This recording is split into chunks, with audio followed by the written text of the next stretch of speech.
Hello lovely people, and welcome to the second video for November, where we are creating a piece for our coverlet of comfort inspired by the Japanese tradition of Boro.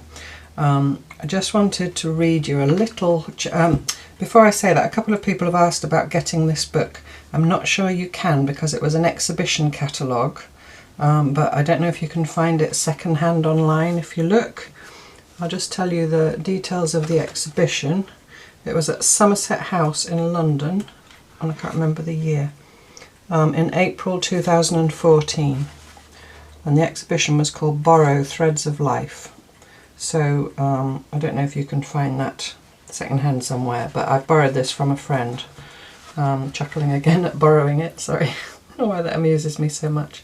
I just wanted to read a couple of little passages from the introduction. The first passage is, "Each fragment of cotton was precious, and a place was found for it as where demanded. Thus the fraying and patina of each piece map the unknown lives that wore each of these borrows threadbare, patching them again and again, adding new life to them many times over." And then the other bit I wanted to read to you is, "If we are open-minded, we must acknowledge that some of the Boro makers had an appreciation of beauty and design. People living in very reduced circumstances with few possessions and very limited materials can and do find a spirit of invention and imagination. They are able to make beautiful objects without recourse to any organised aesthetic education. They can have an instinct or understanding of tonal balance and pattern."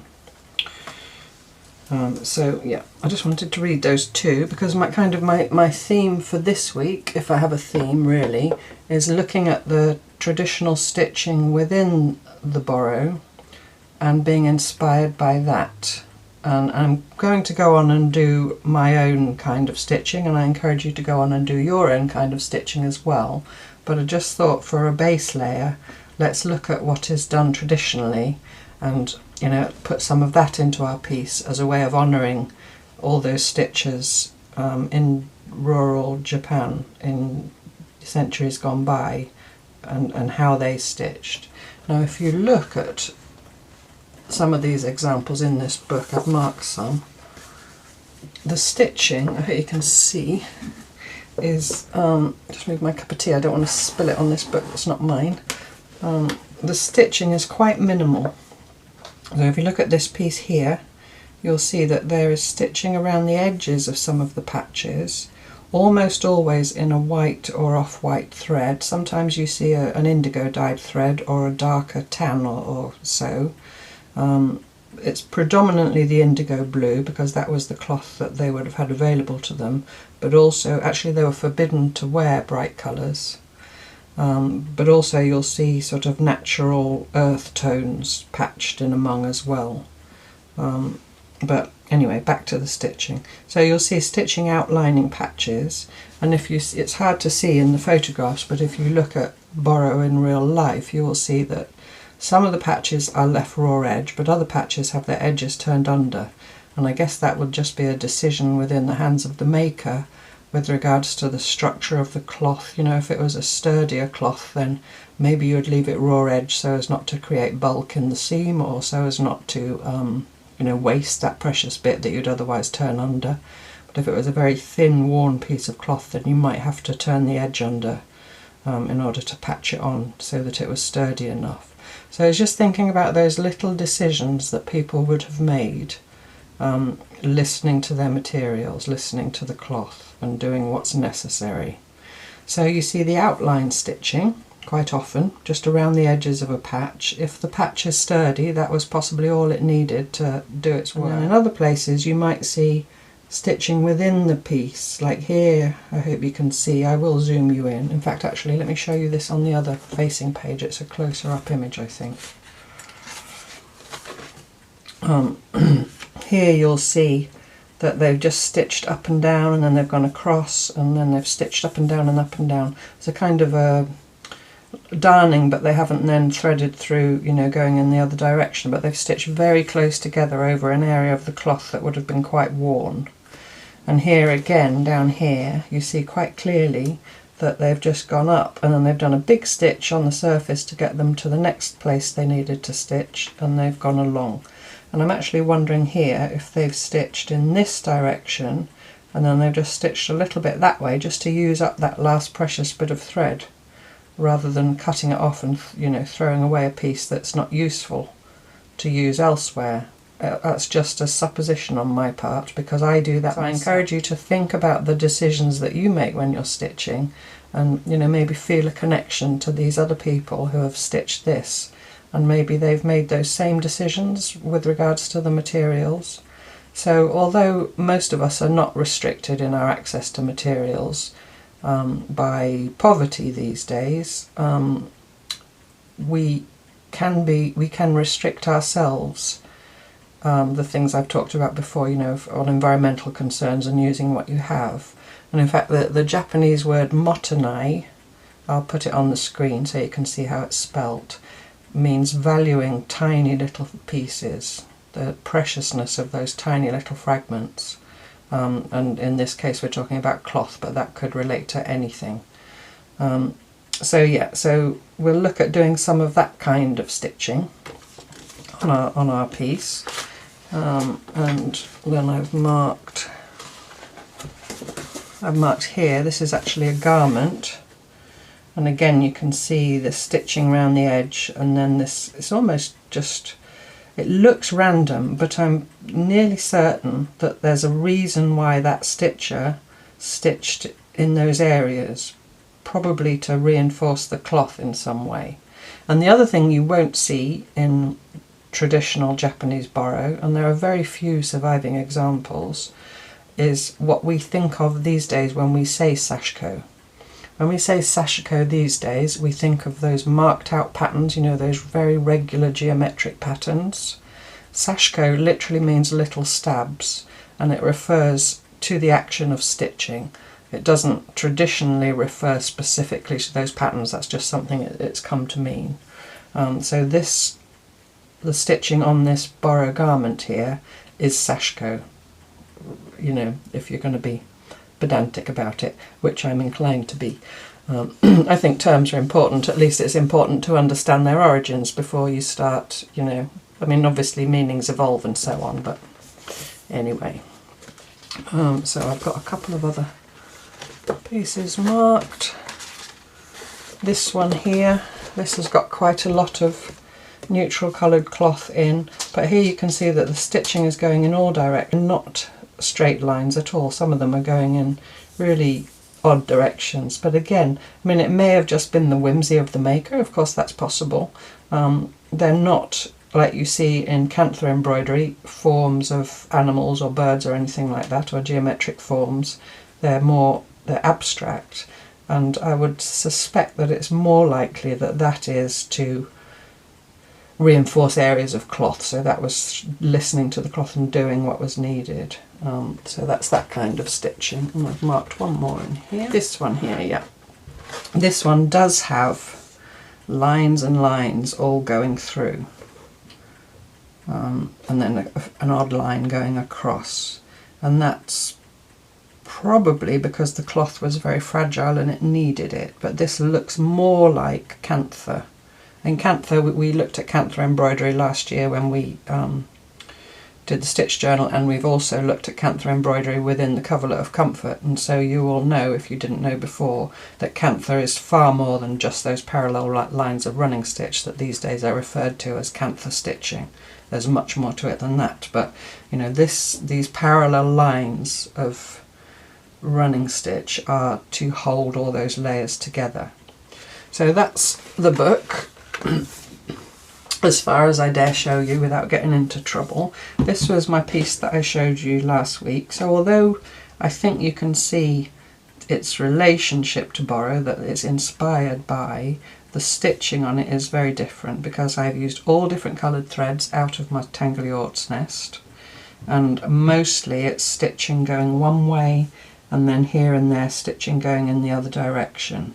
And I've even highlighted some of the little areas, you know, with brighter coloured stitching so they stand out. But that's me making my own little aesthetic decisions and using all the little scraps that I had available to me. And yes, stitching for structure, but also stitching because it gave me the pleasure. So yeah, so that's kind of the approach I'm taking. So I'm absolutely not looking to reproduce stitch by stitch, patch by patch, a piece of the Boro from the book. I'm taking that as my inspiration, as my starting point.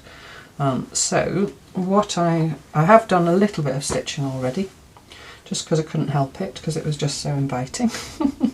But all I've done is, actually I chose these darker patches, and I had a variegated pearl cotton in shades of sort of indigo blue, and I just did some stitching in patches. So here I went in this direction, and I had a bit of thread left, so I did some more stitching that way. Here I just did 3 lines of stitching up this dark patch and brought it out into the adjacent area. I did stitching here on this dark patch.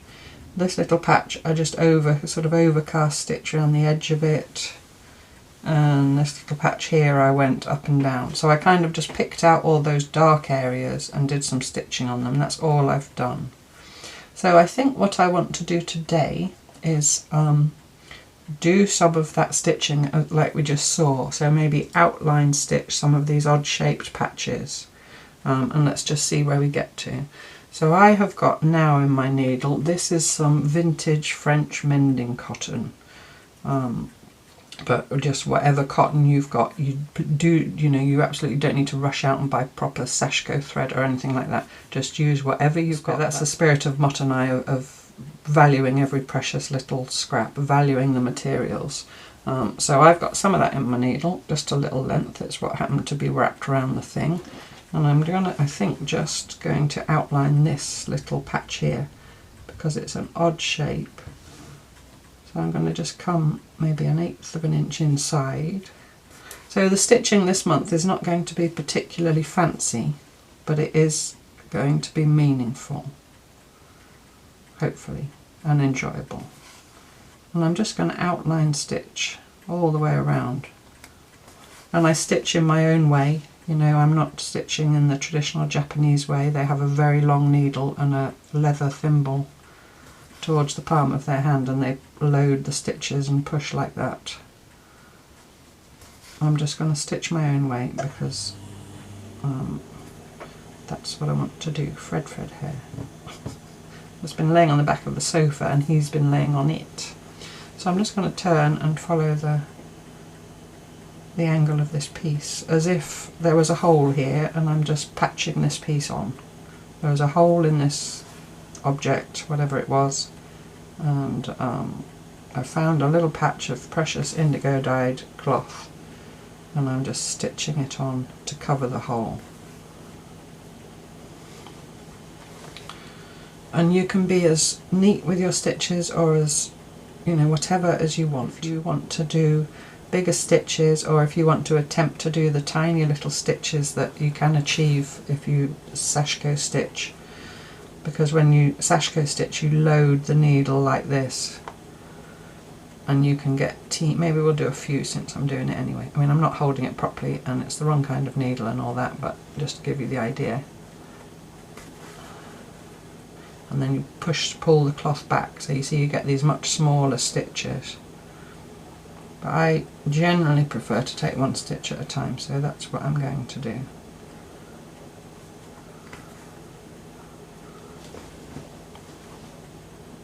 And probably what I will then do, once I've done whatever stitching we do over the next couple of weeks, is I will then go in and do more stitching.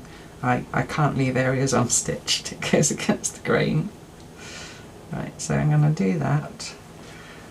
And I'm not going to end this thread off and start somewhere else, I'm going to use it up. So I think I'm just going to come off the edge there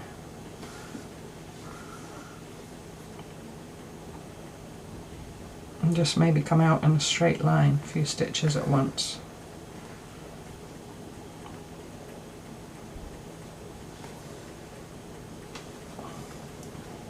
A straightish line. And just follow the line. If you're worried about lines being straight, I know some of you are, when you're working on a collage like this, you've got straight edges. Here I've got the actual edge of the piece. I can just keep flicking my eye to there and making sure I'm in a straight line. But I would really say, and I know I've said it before, please try not to worry about your lines being straight. I know it's easy to say don't worry, and it's, you know, you can't really tell people not to worry. If people worry, they worry. All I can do is reassure you that, oh, 1 second, someone, yeah, that was my neighbour, sorry about that. I buy little furball treats for Fred, and she mentioned that her cat, sorry, this is an utter digression from what we're supposed to be doing, and I'm going to have a sip of tea as well.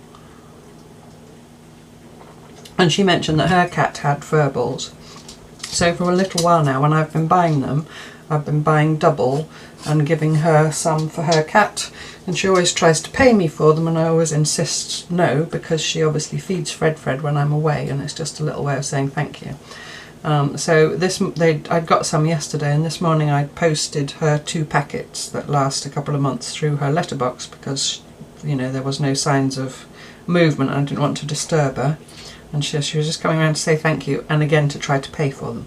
So apologies. Back to the stitching. What was I doing? I'm just using this bit of thread, and I can already see that my stitching line is going downhill, but I'm not bothered. I'm just going to keep going straight. I'm just going to keep going in a straight line until the thread runs out, or a straightish line. The other thing I'm inclined to do is pull my tension up a bit. I like the look of it. I have allowed for it by making this piece bigger than it needed to be. But you know, you do you as always. You'll have a natural tension when you stitch. I mean, you don't want to pull it up too much so it goes really rumply, but now here I've reached where I'd already stitched, but I'm just going to stitch straight across. So I'm kind of mimicking the fact that these cloths were not created on one occasion. They evolve over years and years of use. They evolve, they get cut down and reassembled, and so my stitching that I do now will be, what I might do as well is just finish off on the front. You sometimes see that. The end of the thread is just on the front of the work. Obviously you don't have to. If you don't like the idea, you can put it on the back, pull through to the back. I'm just going to cut that off and leave a little tail like that. So I've got an area here where I put a bit of that red cloth behind, and I was thinking of doing an eyelet stitch, but I don't think I will, because it's not really something you see. I mean, I could if I wanted to, because there's no Boro police that's going to come and tell me that that isn't, you know, correct. But I think instead I'm going to do some of that kind of up and down stitching that I showed you in the book there. And I'm using all 4 strands again, which it's quite fine. This 4 strands of this probably equals about 3 strands of normal embroidery floss, somewhere between 2 and 3 strands. So again, I might put my knot on the front. So here's the worn area here. This was this bit of old quilt. So I'm going to start stitching here, I think, where it's quite worn. Now I might do slightly bigger stitches if I can keep the rhythm up. You kind of have a stitch hand, and if you try and do different, you have to really concentrate, otherwise you go back to your stitch hand. You know, you have a natural stitch length.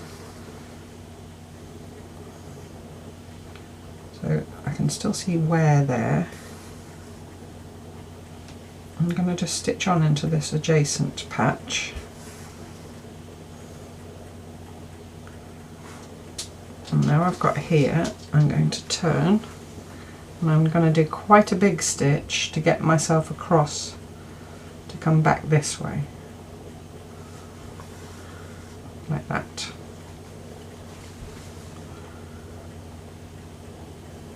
Another thread here, I think. And I'm not going to worry about the placement of my stitches or whether my lines are exactly parallel. I'm just going to try and stitch kind of intuitively through that worn area just to solidify it, sturdy it up. And the same thing when I get to the other side.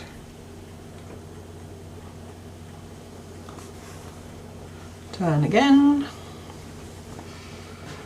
And I'm going to jump down, just leaving that on the surface. It's quite thick there because there's the seam with the patch that was joined alongside. My strands are separating, so sorry, I've got an itchy eye. Careful not to stab yourself with the needle, Catherine. Scratching your eye with a needle in your hand. What I do if the strands separate is I pull it up till they lay flat and then pull it back, pull the cloth back again. It sometimes happens with this mending cotton.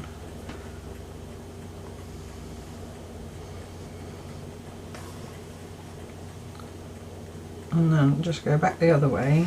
The other Japanese term that you might hear or you might know already is wabi-sabi, which is about seeing perfection in imperfection or valuing imperfection. And I always think of the song Anthem by Leonard Cohen when I think of wabi-sabi. And that line about there is a crack in everything, that's how the light gets in. Remember that song? Now this line's going to be much closer than together, but I'm just going to go with it. And again, I might just try taking a couple of stitches at once. Yeah, so that's pretty much the principle of wabi-sabi. Is the beauty in imperfection. And that, if you were with me last year for the Stitch Journal, you will remember kintsugi maybe, which is the Japanese art or craft of mending broken china, broken porcelain with gold to honour the mend rather than try and disguise it. And we reproduced that in cloth.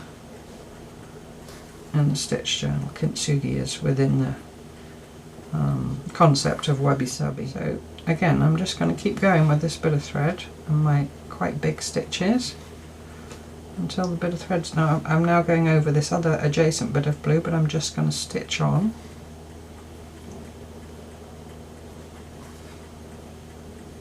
Until the thread runs out. Stitch until the thread runs out. That would have been too far.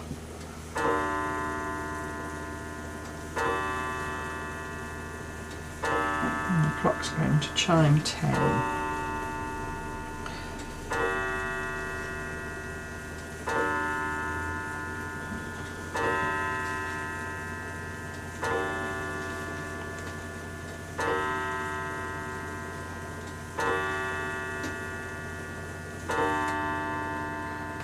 And today, when you're watching this, Wednesday for you, because it's now Tuesday for me, I've got a workshop tomorrow.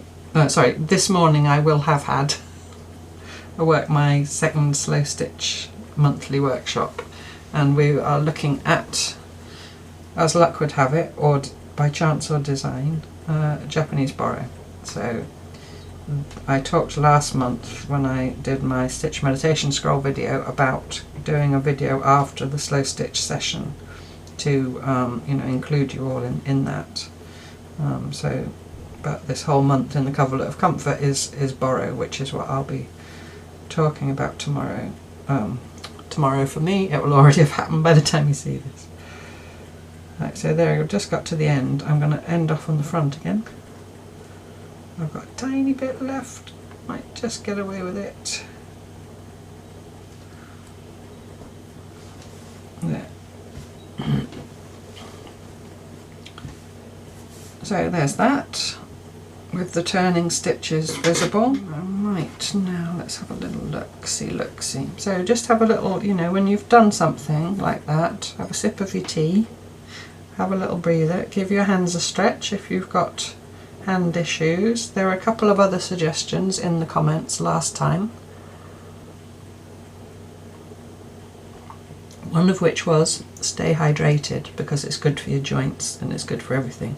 You know, our bodies need water, don't they, to function, to live, to do all the stuff they have to do. So yeah, so do have a drink with you when you're stitching and stay hydrated. And the other thing was, one person said that she had a lovely hand cream that smelt really nice, and she would give her hands a little massage with the hand cream.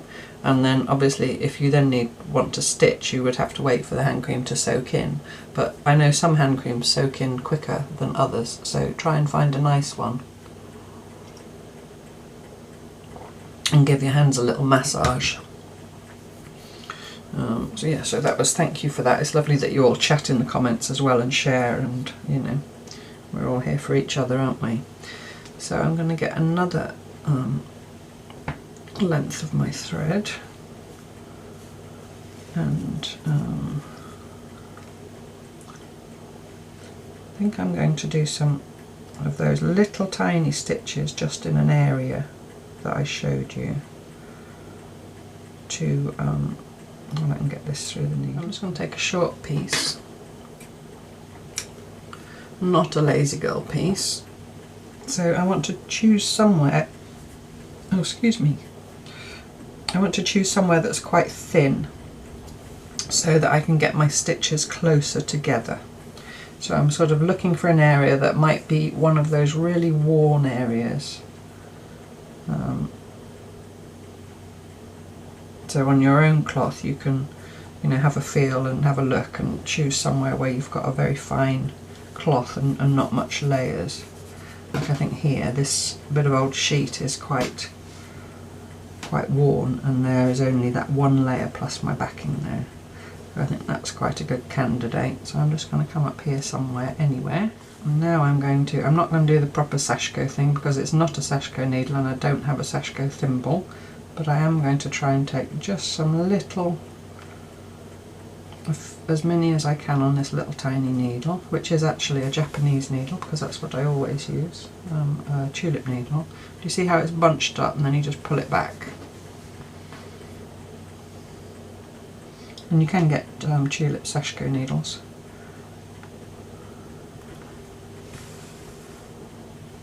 So I'm just going to do a little patch here.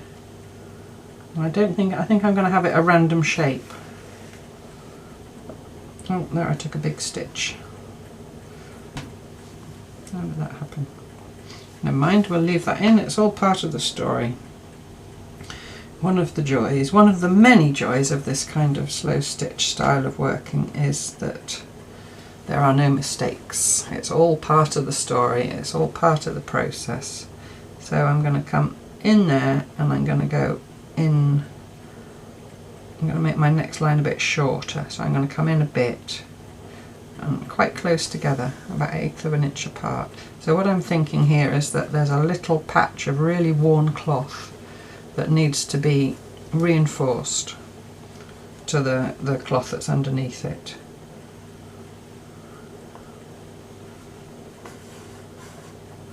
In fact, what I might do there, where there's that big stitch, I think I will, is make a feature of it. I'm going to make a cross and then come back onto my line like that, as if it was meant to be. Turn. Hope all the turning isn't bothering you, but I can't stitch in the other direction. And I'm going to now jump across on the top now and just go down a little bit to my next line. And that's going to leave a diagonal stitch on the top, but you do see that, you see that within those pieces that I just showed you, because they just went where they needed to go and they didn't worry about how it looked.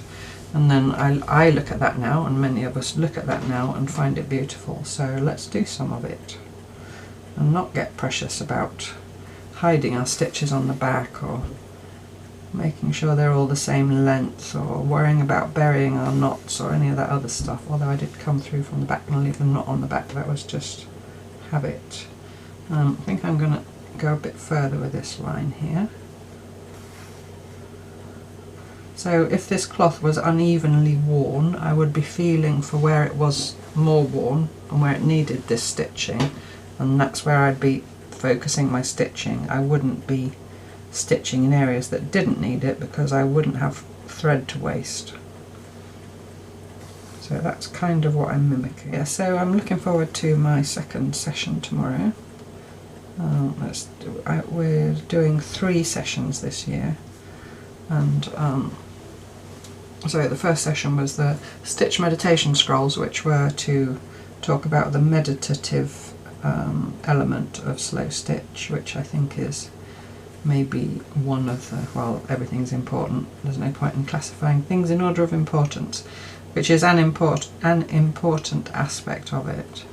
And then this week with the Boro, we'll be talking about the value of the materials.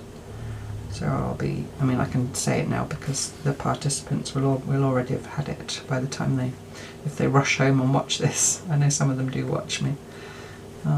So I hope it was enjoyable this morning. So last session was about the meditative aspect of it. This session is about valuing the materials, using Japanese Boro as a case study. That's my thinking, which is what we're doing all this month in the coverlet of comfort. I might just stop it there, as if my thread ran out. And this might seem a little bit forced or fake or whatever, but I don't see it that way. I see it as honouring by sharing the process with those people that stitched before us, rather than, it is copying as well, you can't get away from that, but hopefully it's being done in a respectful way. Now what I would like to do is turn the edge of something under, but of course I basted everything down with the invisible baste.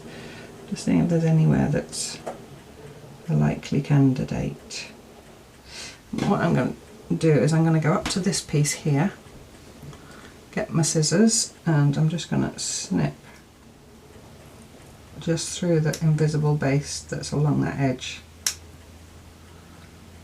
And again, if cutting your work frightens you, just don't do it. But with this, if you make little holes, it'll just look even more authentic, so I don't think it's a bad thing. So I've just given myself a little bit of room to manoeuvre. So, and this cloth is very thin, that's partly why I chose it. So I'm just going to turn that under, like so, as if it was, as if I'm patching. And we probably will in future weeks, those of us who want to, add some more cloth over the top once we've done more stitching. But I just wanted to do this now, having just seen that in the book and talked about it. So again, did I do a knot? Yes, I did. So I'm just going to now just stitch along that folded edge. And then I can decide, I've only got a tiny bit of thread left. What I might do is turn, whoops, sorry about that. Wake up if you fell asleep, if you've fallen asleep. I might just turn the corner, and even though this edge isn't turned under, that's left raw, I'm just going to carry on stitching that way as well. I think that's a good way to use up this little bit of thread. And then when I get here to this cross piece, this little piece of black pattern cloth, what I'm going to do, instead of just stitching over it, is just run my needle through underneath it, like that, as if this background piece was stitched and then that piece was laid over the top later. Again, to just add to that feeling of this cloth was created over, a long period of time. Again, who's that now? I think it's just someone walking by. And adding to that effect of the layers, of the stories, of the passage of time.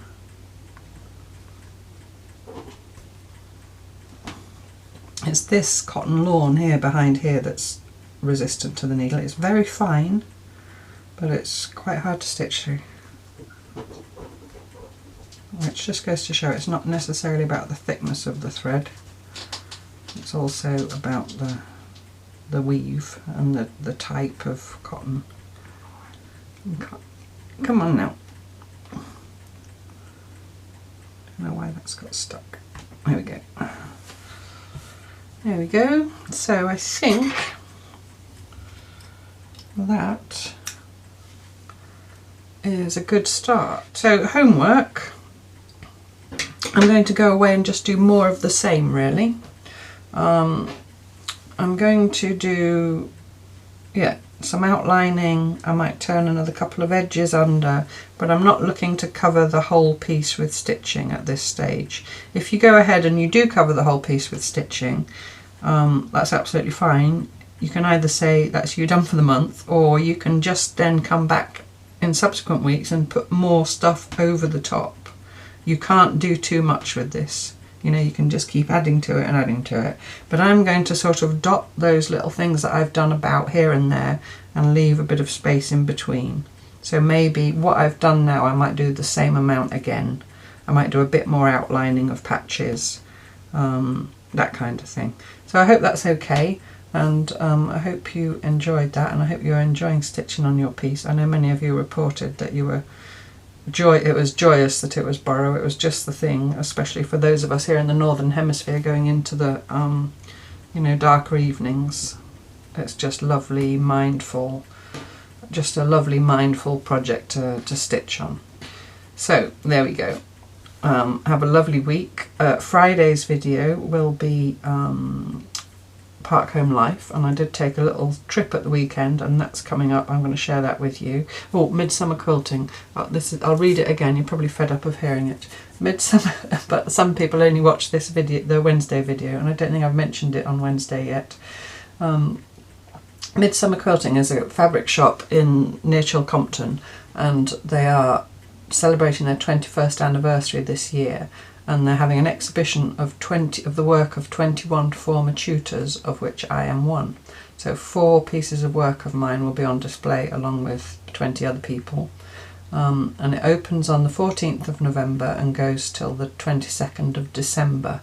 Opening times vary throughout, so please check their website. I'll put their website up on the screen now, and all the details are in the link below. Now I will be there, sitting there stitching on Saturday the 6th and Saturday the 13th for the entire morning, if you wanted to come along and say hello. And next Wednesday the 19th I'm visiting, I'm not sure exactly what time, probably late morning, with Maz, who's one of our community, who's over visiting from Australia, so we're going to go and have a look. But all the details are in the description below, otherwise just have a look at their website. So there we go. So thank you so much for watching, lots and lots of love and kisses, happy stitching and kisses. Sorry, I forgot to do the kisses, and I'll see you next time for more cloth tales. Bye bye.